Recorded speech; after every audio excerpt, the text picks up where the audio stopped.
Doing? Quick. Welcome, welcome, welcome. My name is Stephen G. Fullwood, and you were just listening to the dulcet tones of Miranda Mims, my co-conspirator, co-director of the Nomadic Archivist Project. For those of you who are new here, welcome. We would love to hear from you. Put your name in the chat. We're very interested in engaging you this time. Always, not just this time. And we're thinking that if you're new to this channel, and you're new to the Nomadic Archivist Project, you might want to visit us at the nomadicarchivistproject.com to learn about what we do, how we do it, and how we work with our communities. Miranda and I love, love, love archives, and it is one of the ways in which we build community throughout the US as well as internationally. Yes. Tonight, And if you're what new it, here, oh, sorry. but Stephen, we love archives, but maybe some people aren't familiar with the term or the idea of archives. So how So, would in you arch, define it? how would I define it? In archives, it can be a collection of materials that is organized and preserved in your home or in an institution. Archives is also a verb. It is something that you can do in terms of organizing something. It's also an Right. institution, like the Schomburg Center or the National Museum of African American History and Culture. So archives can take on various meanings depending on how you approach it. But tonight, NAP, our conversation, and we hope that you'll join us in this conversation. We're going to be looking at what it means to collect or have a collection, or for those of you interested in collecting something, Stephen, we're going to talk a little bit about you look a little how pixelated all of a sudden. I'm that is so interrupting you, but interesting. yeah, I can't hear you. I mean, I can't see you. That is so interesting. I'm here. I don't know what's happening. I'm just running off my notes. um, but I guess I want to start with this, and that's how was everyone's holiday? My holiday was very good. I enjoyed myself immensely. It's probably one of my favorite holidays in the sense that I was able to relax, able to see some friends, connect with some folks, do some artwork, publish a zine. How was yours, Miranda? You publish a zine? I did publish a zine, yes. Well, I wish we'd be able to see it, but we can't see it in your current state of pixelization. Oh my god, I hate this, but I don't know why. I'm pixelated, but I See if you can I do don't. it. Mess with something, or I'm. look up to the satellites. Speak to the satellite gods. Can But my you holiday, yeah. Can you shine down something? I on guess. Stephen? Please Help do. Maybe Stephen. just. Somebody Hey, how's that? something help. No, that's just brightening the lights. But my Oh holiday was gosh. good. It was relaxing. I had all Hmm. these hopes, and you sound like you were very productive. Hmm. I thought I would be productive too, and I Okay. had a long list of different things that I wanted to do. Okay. And I didn't, and I decided to just rest and relax and hang out Oh. and eat. Of course, Yes. which I like to do. Eating is And good. have fun with family, which I Hmm. enjoyed a lot. So yes, I let me go to the. I'm not even monitoring the chat. Um, but so yeah, so I did not get everything done that I. Oh, Stephen, you're clear. I'm. It's apparently the pixelated guys decided to be kind to me and let me be clear. So yes. Hi everybody. I'm clear. Yes. Clear. Oh, not now, not now. You're gonna go in and out, so we'll let people know. Stephen is going to at times disappear from our presence. But Uh, Not by his own my own no, we hand. don't. It's apparently my Wi-Fi or something or computer. Yes. But yeah, so it sounds like we had very different holiday vacations, Yeah. but both very good. I think so. I think so. Yeah. Again, how if you're on, please tell us about your holiday. Very interested. And as we kick off this first sort of season of Nap Kickback, and for For those of you who are new 2026. here for 2026, Yeah. and so we every other Tuesday we come on and we talk about something related to archives, whether it's collecting, whether it's thinking about your digital archive or thinking about genealogy. We have a lot of great conversations with you about these things. And so, Yeah. what And if you have what's ideas for us to, this is a conversation that we're hoping everybody will mm-hmm, join in on. So if you have ideas for us to for upcoming 2026 kickbacks, Hmm. Yes. definitely leave us a comment either now or in the future in the comment section. We'd love to Hmm. hear from you. But so um, today's kickback, for the first of the year of Hmm. 2026, for this new year, we are going to be talking about how collections get formed. Like, how does something become a collection? Hmm. And who are the people behind it that make it happen? Typically we will see. Stephen mentioned Arthur Schomburg, who was the first. His collection was one of the first major collections for the Hmm. Schomburg Center, for the Schomburg to become what it is today. Like, so somebody like Schomburg, who worked as a mail clerk, his Hmm. entire career, amassed all of these incredible materials on Black history and Black culture. And so Hmm. thinking about, like, how does that happen? Like, how do you go from thinking about something or collecting something to then having an institution in your Right. name? The Absolutely. objective might not be to have an institution in your name, but it might just be to think, if you're thinking about collecting, or if you have a collection, and you're wondering what to do with it or where to go next with it. Hmm. We're hoping, we're going to have this conversation this month. So both of our kickbacks this month will be centered around that. But we're going to talk to Stephen about his experience doing this. So we're going to put it into specific terms with him as a collector, because Hmm. he created one of the largest collections, Black and Black LGBTQ materials that are now housed at the Schomburg Center for Research in Black Culture. And so, but it started in Stephen's house, which typically Right. collections do. They start in our personal spaces. And so I think it will be interesting to kind of hear how Stephen went about it. And we're Hmm. hoping that if others are out there who also have their own Hmm. collections or are thinking about starting a collection, will let us know in the chat what you're sort of doing in terms of building. We'd love to hear what people are building too, what collections they've got. So definitely join in the conversation. So I Please do. think, um, so to sort of kick us off, Stephen. So in the Hmm. very beginning, and talk about what that beginning was, like what year you started.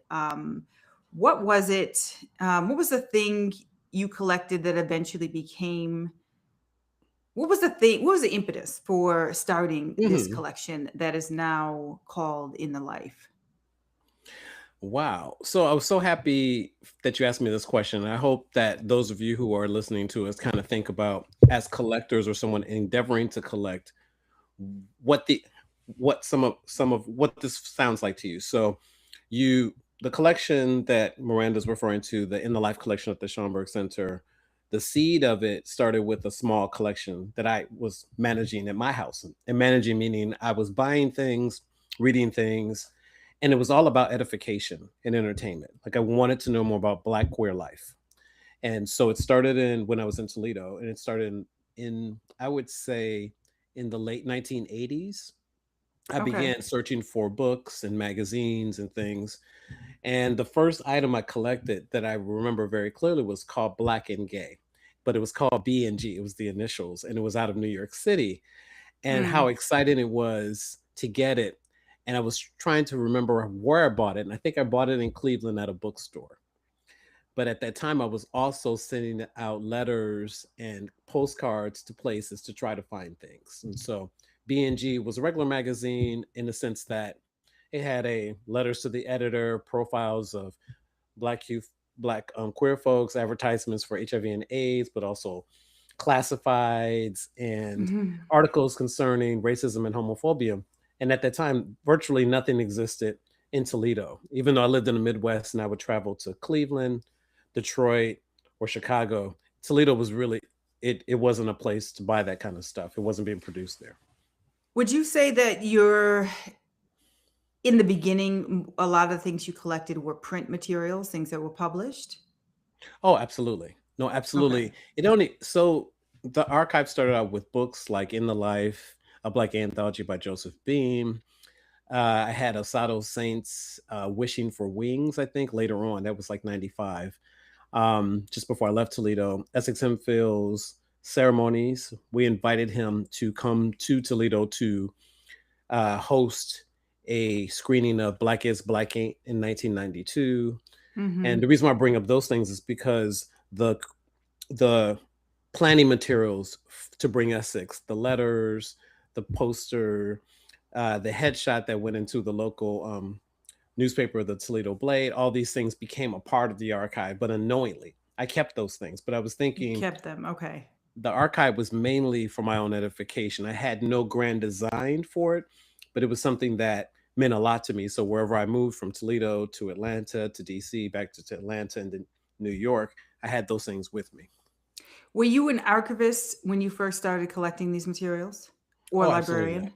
I was No. in Okay. school to become a broadcaster and a writer. That's what I was in school for at the University of Toledo. So I had some concept of an archive because there's this place called the Candidate Center at the University of Toledo that I Mhm. deposited a copy of my first chapbook called Manipulator. Knew that they were collecting, but I still didn't have a major concept of it. Like I didn't know that people went and studied there. I just wanted my stuff archived there. You know, Right. I mean, Okay. yeah. Yeah. Yeah. Yeah. So in so okay, so you started off you buying like a lot of us do books on authors that we Mhm. like, or Excuse me. it sounds like for the most part it was more the subject matter Correct. that you were really interested in. And then from there you would go to events and you would pick up Mhm. things that we would think of more as ephemeral or like Absolutely. flyers or postcards or maybe Mhm. even like buttons maybe. I don't know if you picked up buttons during that time period, but things that now would constitute more archival versus published, Mhm. Oh, yeah. right?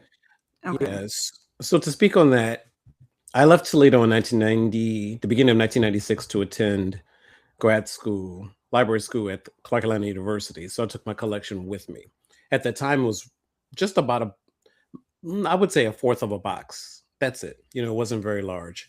And it never really grew large. It grew large in the sort of second phase of the project. So Okay. moved to Atlanta. There was much more of a community there of activists, writers, publishers, organizations like Second Sunday, folks like Craig Washington, and other folks who were doing work there. And I became a part of a of Second Sunday, going to their events, but also working on their newsletter briefly.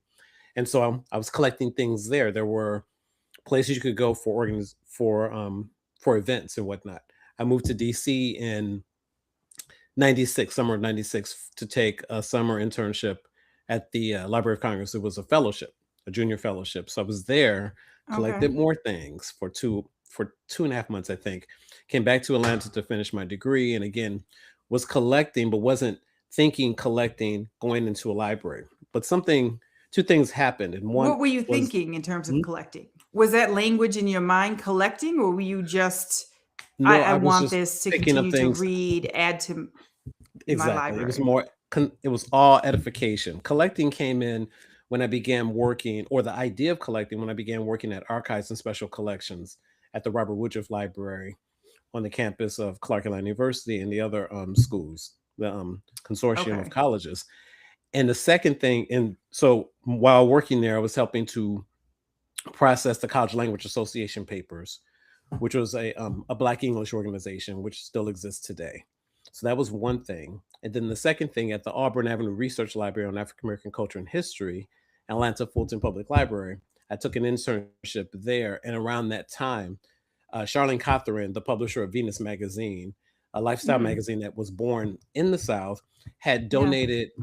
There was an event where she donated copies of Venus Magazine to the Auburn Avenue Research Library. So it put something in my head around collecting.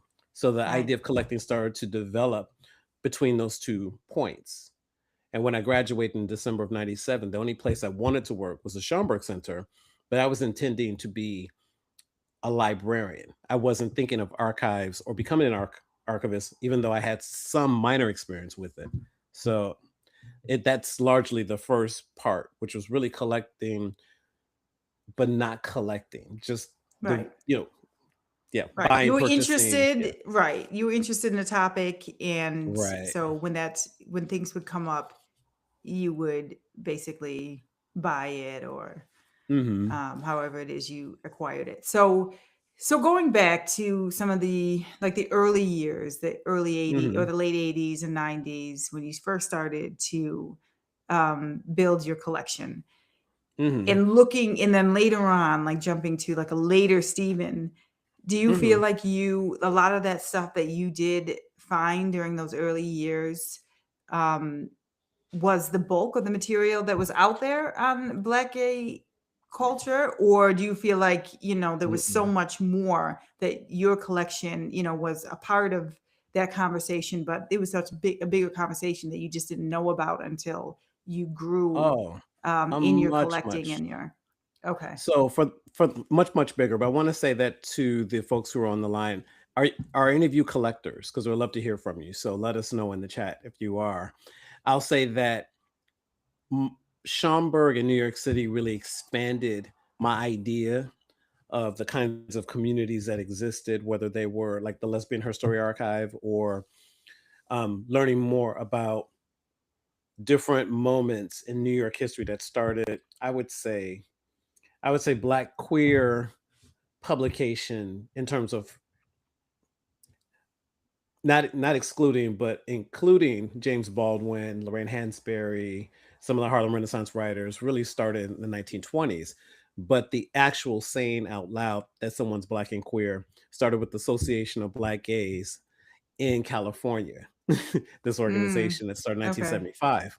So what I learned is that the constellation of Black queer organization, culture and history started to sort of like a Black queer renaissance in the late 70s and 80s because organizations were being developed.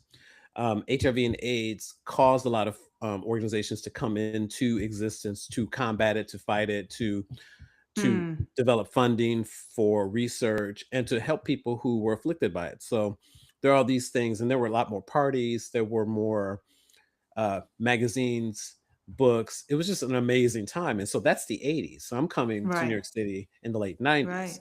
So a lot of Okay. that stuff existed long before I even had the notion of an archive or collecting in that sense.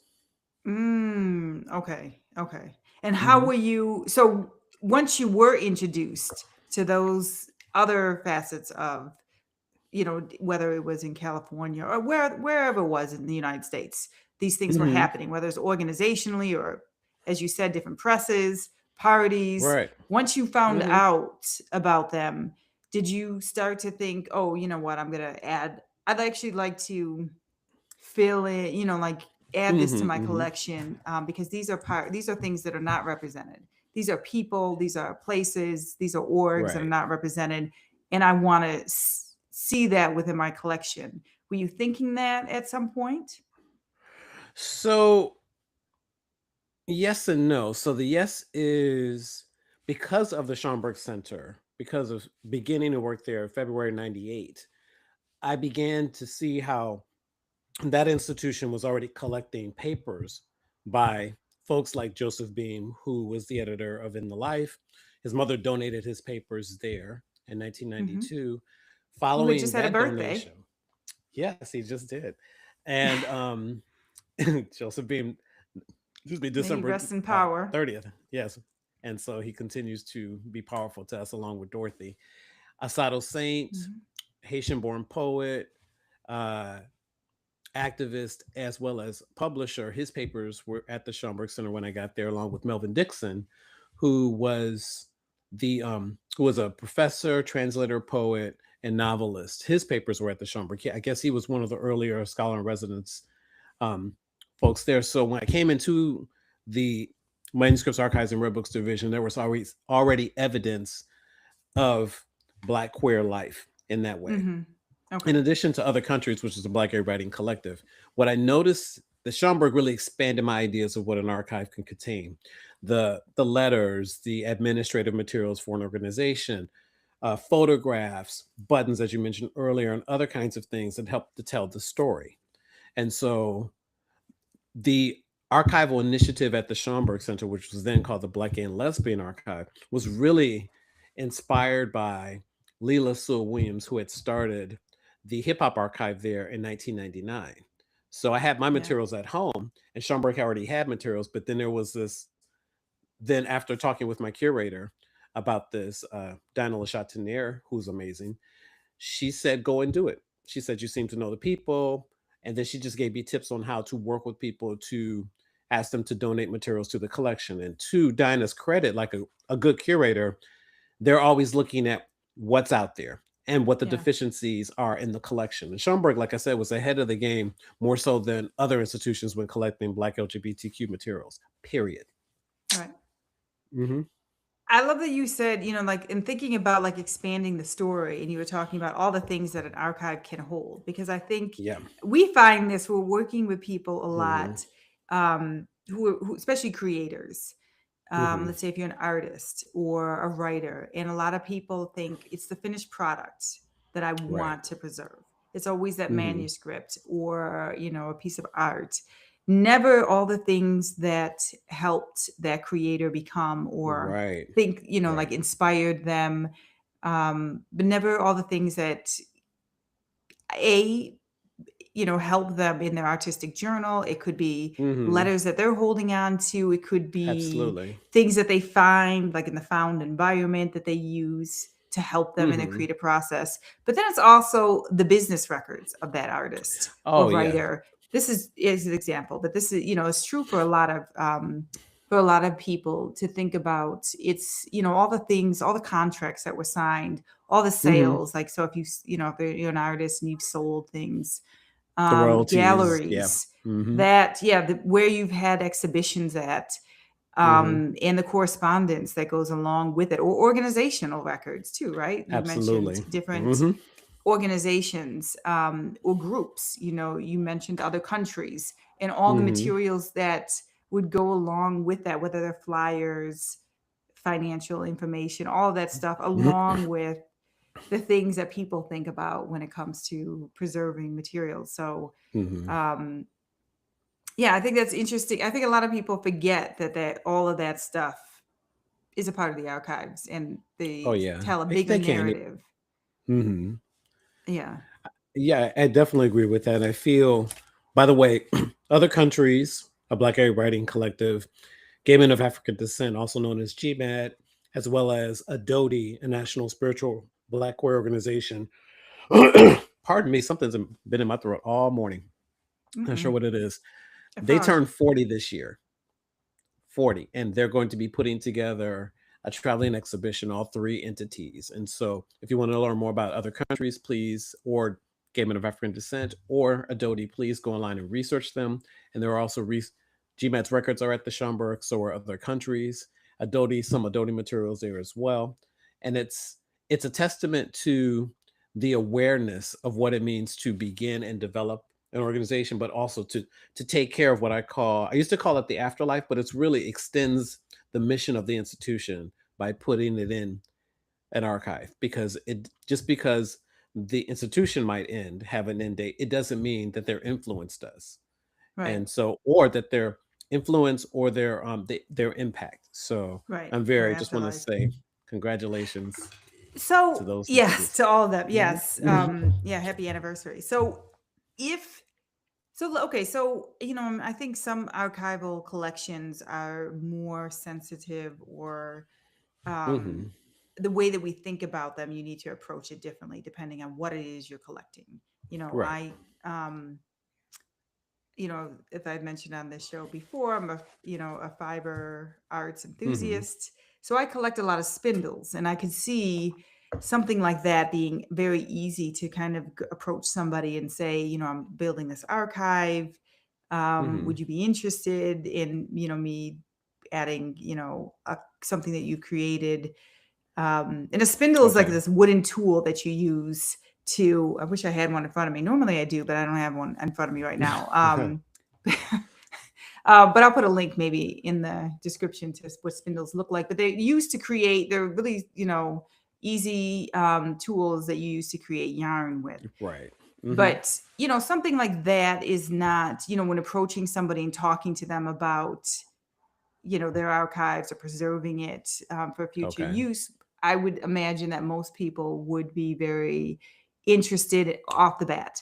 But when it comes to the communities that you're talking about, Mhm. who have traditionally been excluded from certain from Mhm. these spaces, Right. and have felt silenced in these spaces. Mhm. Did you think, this, so I guess this is going your first phase, you're collecting for you, and now you're collecting for an institution, right? You're developing a Or for the collection. community. Even though I'm at an institution, I'm collecting for the community, and there is a Yes, but you difference. are collecting. Yes, you are. I would say that, but Oh, you no, are no, I'll collecting disagree for an with you. I'm saying institution. that my sensibility was really not to build up the collections at the Schomburg. It was to represent the Black Okay. LGBT community, and that was within that institution. So we're saying the same thing, but I just really want it to be Stephen S- first, community second. The institution is Right. the tool to help that. Right. Yes. Hmm. Okay. I get that. You're but you are asking them to preserve the materials at the Oh, Schomburg, at absolutely. an Yes. institution. And Hmm. so, did you feel in anything you were doing in terms of Hmm. whether it is asking people to donate their materials or oral Hmm. histories, did you have any sort of barriers, or did you feel that people, it was a hard conversation to have with some people because they were, maybe suspicious or feeling some kind of way about having the materials archived in Hmm. a space, institutional space, uh, like the Schomburg? Did you find that that was ever the case, that you had to Hmm. really develop deeper relationships of trust so people felt like they could deposit their materials there? So the great thing about working with an institution with a reputation like the Schomburg, part of the work was already done, right? Meaning Yeah. that, as I mentioned, there were Black queer materials. They had been collecting those materials before I got there. So that's one thing. The second thing is that we're working with the Black LGBT community at that time, and probably now. It depends on where you're at in the world or whatnot. Very forward thinking about preserving, about um, building community, and that includes preserving community. Meaning that, so when I approach Alexis DeVoe, for example, she was like, "Yes, Cheryl Clark, yes." So I rarely got to know because they already knew what the institution was about and what that meant, and they were flattered that I even asked them.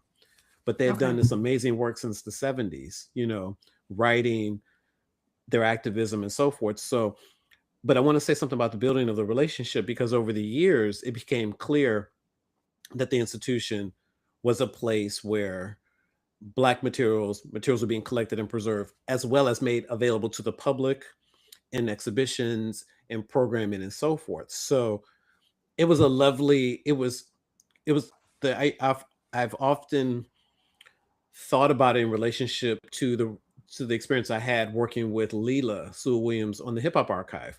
Hip hop came in that I think around the time that we started, that Lauryn Hill was on the cover of Time magazine. Hip hop came with a certain cachet, a certain kind of, oh, you want our Right. stuff, oh. And so we would meet with people, some of the uh the so the originators and some of the earlier folks in the '80s and '90s, and they were suspect of the Schomburg in a way that the Black queer community wasn't. That's interesting because I would actually think Yeah. it would be Mhm. reverse.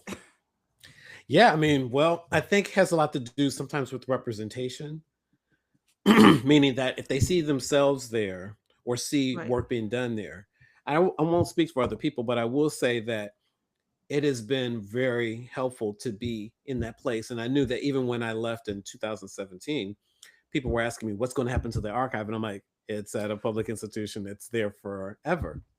Well, But they were actually, thinking it was attached to me, that I would well, take it. actually, I feel like you're common. So you because you were not only, yes, I mean, I think the Schomburg, like an institution as reputable, the Schomburg, carries a lot of weight. But you just said with the Hip Hop Archive, it was very different. The response to it It was was different. generally it was But different. Yes, absolutely. I guess then my question to you, because I don't want to assume, but Hmm. because you weren't just interested in developing this collection to develop it. This was a collection that you had already been working on for yourself. This was a collection that represented your life, your lived experience as well. These were people that you Hmm. knew. And so you talked about Alexis DeVoe, Cheryl Clark. Did you know them before you asked them? Or did you ask them and then you got to know them? How much of Hmm. you did people trust you, Stephen, as an individual that helped them say yes so Hmm. readily? Hmm. Hmm. Because obviously you might not have asked this of them, but Hmm. I put that out there to other people too who are thinking about or who Right. have been doing this work and maybe struggling when it comes to collecting, because collecting, Hmm. like collecting your community, or if you're a part of a church community, like all of that, and like people being like it being a little bit harder for people to part with Hmm. their things that they have, because it's Hmm. not always an easy process. It's not always a straight line No, to no, it isn't. approaching Hmm. somebody and them being like absolutely.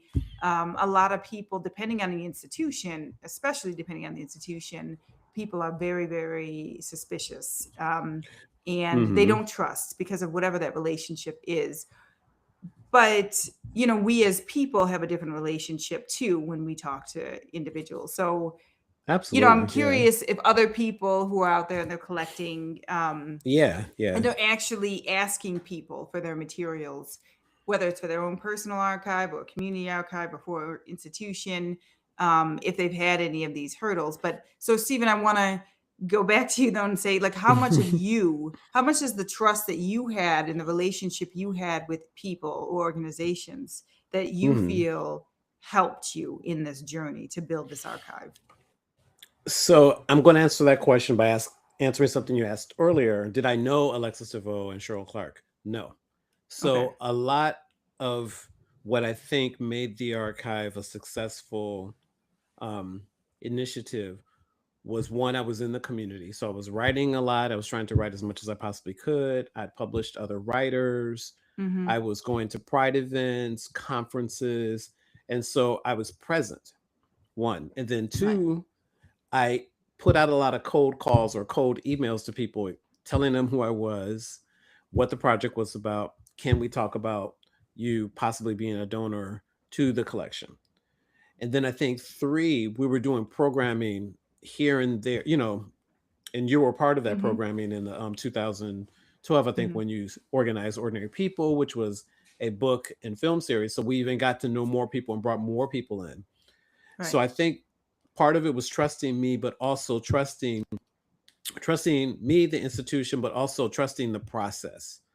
So really working with folks, being transparent about what the Schomburg was and what we were doing and why we were doing it was really helpful, and what the process is in terms of reaching out to people, folks, assembling what they want to donate, letting them know what Schomburg collects, what they don't collect in terms of format, getting a deed of gift, and also just keeping a running list of the things that we've done and things that we need to do. So I think being in the community was probably one of my strongest assets for Right. sure. Hmm. Okay. I can see that. I can Hmm. see that. And then from there you develop relationships with people because you have Yes, a obviously now a long-term friendship with both Cheryl absolutely, Clark and and and a Alexis lot of DeVoe other and people, countless other people. So we're countless saying other people them that I because they are love. very Yes, beautiful people. yes, But you yes, so I think you like the human aspect of doing this work is yeah, not to be underrated. nope, And not at all. right. And so whether you are collecting and it is like you were doing before, you were just buying things off the shelf, Hmm. or you would go to an event and you'd pick up a flyer, which is you don't have to obviously ask Hmm. anybody for that. People are giving it out, they want you to have it. Right. And these aren't the original items, let's just say that too. So they can Hmm. constitute part of your collection, Hmm. but in terms of being like an original item, a one and only, that would be the letters, Hmm. maybe sometimes a photograph, depending on how many are out there. But A y- manuscript. a Yeah. Hmm. manuscript, yeah, a piece of writing that where there's really just one, sometimes two, but um, where they're really in short supply versus a Right. book. Although a lot of, I would say that, especially for, and you can fact check me on this, Stephen, but for a lot of Black queer publications, especially early on, um, they're not in copyright anymore, and so they are actually rare, especially if they were done by Black presses like Vintage Entity Press, which is a press, which which is Wow. Stephen's press, where he published many where he published many Black, gay, and queer authors, and so those kinds of things when you talk about like rarity and like how defined and like Hmm. or You're right. some of Hmm. these books now you go online try to get them and they're super expensive, Yeah. because there's only a few of them that have been published, um, Hmm. and so it is great to, if you are collecting in that way and thinking in that way, it is good to have like, any kind of mixture, especially if you're trying to tell the story of a specific subject matter Hmm. or Hmm. community or group or event, Right. etc. No, um, it's so your question is around rareness or I don't think I had a question. I think I was just rambling, okay. as I like to Because do. I was ready to answer. Was ready But you ready can myself to answer answer. it any way you want to, Stephen. I will comment on what you said around these just black publications and then black queer and lesbian LGBTQ organizations in general, that they are typically rare. Typically, meaning that if Hmm. you're not with, even with, if you're with a mainstream publisher, they can still limit the amount of material that they print, right? And Right. that has a lot to do with accessibility. It has a lot to do with who collects, if a library, a lending library or non-lending library collects it. There is, it's funny that you're asking me this because I'm actually thinking through circulation right now when it comes to these things, the earlier years, and how we're very fortunate that we have some access to some of these materials in different libraries around the country, fortunately. But things disappear a lot. Ephemera, a lot of it, if we've lost a lot of ephemera in terms of posters, brochures, and that sort of thing. But we also, what's Flyers. awesome, flyers, and other kinds of things. But what's really awesome is that if you go onto World Cat and you begin to look up some Black LGBTQ World Cat is a books and library publications, database yes, online. worldcat.org, yeah, and or just go to the Schomburg and look at the In the Life collection and see the vast variety and ways in which people organize, people wrote original items from different organizations and different people, such as flyers, manuscripts, photographs. It's tremendous. It's tremendous, and it's honestly, I'm still wrapping my mind around what the percentage is because I still feel like that there's so much more. Obviously, it's a representative collection. It's not the collection, or and no collection could ever be that, but it's still a good way. It's a great window to begin to consider the impact that these individuals, organizations, parties, events, pride celebrations have had on in developing a Black queer consciousness. Um, Mhm. and I'm really just grateful that we had an opportunity, and I say we because the community built this archive, meaning that earlier, to your point earlier around trust, if you don't have the trust, folks won't pay attention. They're like, I don't trust that guy, I don't trust that woman, or what have you. And the community built in the Life Archive, and so I'm very Mhm. grateful that I was there at the right time Right. to help this make this happen. So yeah. What would you give for advice to other people who are out there who are starting a collection or thinking about um, building a collection or asking people if they, because you Hmm. don't actually have to do it. You don't have to work at an institution to go up to somebody who has this amazing story that you'd like to be preserved and say, "Hey, what are you doing with that?" Um, Hmm. and thinking about you should think about archiving it, because a lot of times it sounds like too, Stephen, you were saying that people feel honored. They don't even it doesn't even come into their minds to preserve it in an archive. And Right. so just having that conversation with people, so you may not be an archivist working for an institution, you might just know that there's some awesome stuff Right. um, in your sphere that you think should be preserved, and you have that question with somebody and think about ways in which Hmm. it can actually happen. But there are some of us too who just want to collect to hold it in their space, for whatever reason that motivates us to develop a collection. But what are some things that you would suggest, or some things that you might, I don't know, things that you did that you would do differently, or things that you did that you think really worked really well that you've seen over the years? Or, of course, you've worked with collectors, and then you've brought in, Hmm. like most of us have, brought in their collections, and you've seen what they've done with them or how they built them. So I guess just advice, or some tips for people out there who are on this journey or thinking about.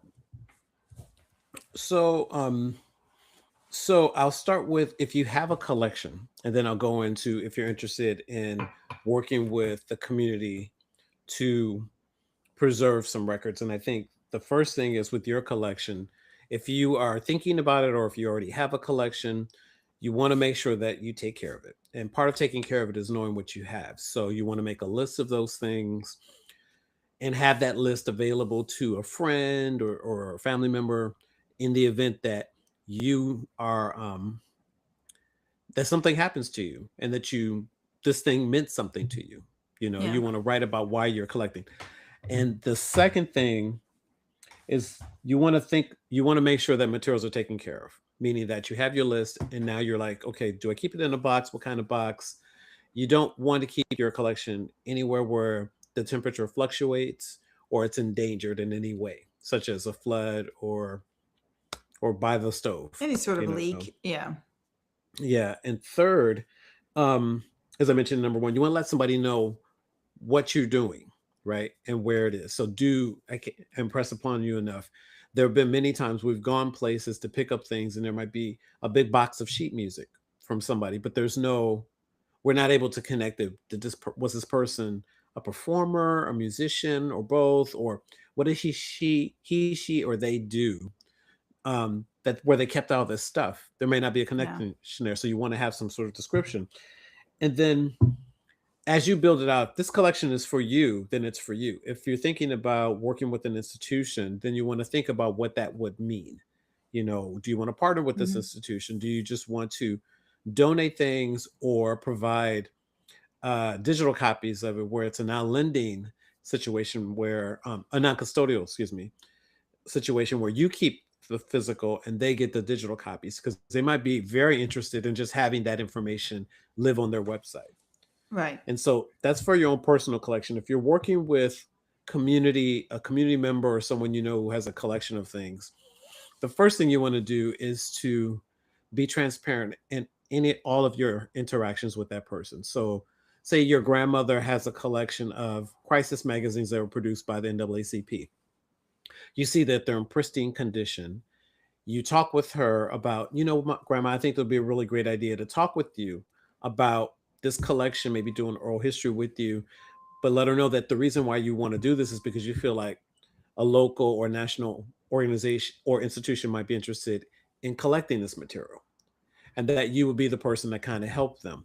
Or if grandma just wants to keep the crisis magazines, help her go through steps 1 through 4, what I just mentioned. Make a list, tell folks what you want to do, make sure you don't endanger the materials, make sure that they're taken care of properly, and that if grandma decides once she passes or that she might want to put it in her will that this material will go to this institution that way. So Yeah. the main thing I really want to impress upon people is that when you're working with other people's stuff, be transparent. Learn what you are doing, learn how to take care of things. You want to build that trust. And when you can't do something, let them know. I think you brought Yeah. up too around trust, and you mentioned the oral histories, and I think that's something because I take a lot of oral history, especially of family members. But if your intention is to one day um, to give those those collect those oral histories to an Mm-hmm. institution that's also, or even share it amongst other family members, because Right. I don't think people sometimes realize like how much, how far that material can travel. Yeah. And Mm-hmm. once you start The talking, reach. when you first start talking to somebody, you're not really, you're aware, you're measuring your words, you're thinking, and then you start storytelling, and then you just Mm-hmm. start telling a lot of people, and then they just start talking, which is Right. normal. And so, to make sure that, if even if your intention at that point is just to learn from them, have their voice recorded, but then later down the line you think, oh, I would Mm-hmm. love to, there's this oral history campaign in my public library, they're really Right. interested in things like this, I'd like to give it, to make sure that you tell your relative or whoever you took the oral history from Right. where it's going to go, and to get their consent. I think consent around a lot of these things Mm-hmm. is really important. Um, Critical. Mm-hmm. it's critical. Yeah. But that's some good advice, Stephen.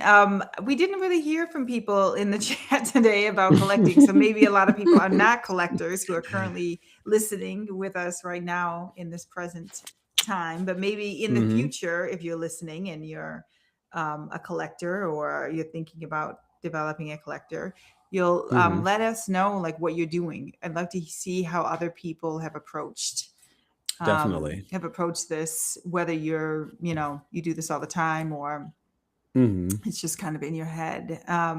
But I think we're about time. We're 6:47 now. So we're about Mm-hmm. time. But so we're going to wrap up. But Stephen, anything you want to, I think what you've talked about today is very interesting. I've learned a few things, even though I know a lot about your history when it comes to the Inner Life Archive. Mm-hmm. But anything you want to leave us with in terms of thinking about? There's two things I wanted to say. First, I want to plug the Nomadic Archivist Project, and then I'll do the second one. The first one is that the NAP scholarship is now open, and that means Oh, if you are an yes. early career professional or in library school or an independent archivist, go to our website at nomadicarchivistproject.com and learn more about how to apply. Yes. And so It's that's the open to first thing. the 31st of March, so you have time. Yes, yes. Yes. And the second thing is that that collecting is a very personal thing, meaning that as I started out with it as a sort of edification and entertainment kind of thing, to sort of like look at these stories, understand narratives around how other people lived as queer people, Black people, it helped me build community with people. It helped me think more critically about politics, about how I want to be in this world, how I want to represent myself, and how I wanted to be in community with other people. And the archival process really helped me out with that. So, for those of you who are collecting and thinking about community, it will teach you how to work with the community. Yeah, right. Absolutely. Did you Mm-hmm. mention, Stephen, did you donate your collection to the Schomburg too, to be a part of it? Yes. So I began collecting with the Schomburg in 1999, but my collection came to the Schomburg in 2004. And Okay. so, and then it sort of like merged these two entities together. Okay. Great. Hmm. Well, thank you, Stephen. Thank And you. thank you, everybody, for Thanks for everyone being, for coming. yes, in community with us today. We Hmm. appreciate you. We hope to Absolutely. see you in 2 weeks. We're going to continue somewhat along these lines, this conversation. So I don't even know what date that is. I think what is it, February 20th? Well, February is it going 20th. to be our next kickback? But if you liked or loved or thought this conversation was Yes. okay, Hopefully it's useful. Hopefully. Share it with somebody. like us, Yes. share it, subscribe, and that way All the you'll get a things. notification when we go live again. We also have a podcast series called In the Telling, where we talk to individuals from across the Hmm. global Black world on their family stories. And we are now in season 5, which is been great so far. We've had some amazing guests from all the Mhm. way from Memphis, Tennessee to Zimbabwe. So Yes. please check Mhm. us out wherever you get your podcasts or here on YouTube. But we wish Yes. everybody an amazing start to their new year. And Happy we New hope to Year. see you really soon. Be well and take good